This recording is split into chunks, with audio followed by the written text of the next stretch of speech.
Angin ing pucuking wening nglanggut nglombyak ati keduwung, nglayung lan nambahi tatu, gambar lelayu, ngikis nora katrem ing wates, ngiwi-iwi lan ngrucit ati. Duh yai, perihku andulu-duluang biru,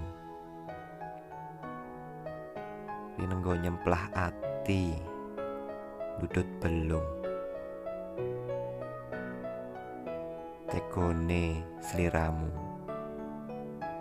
ngijoli esemku lelawan segara waspa.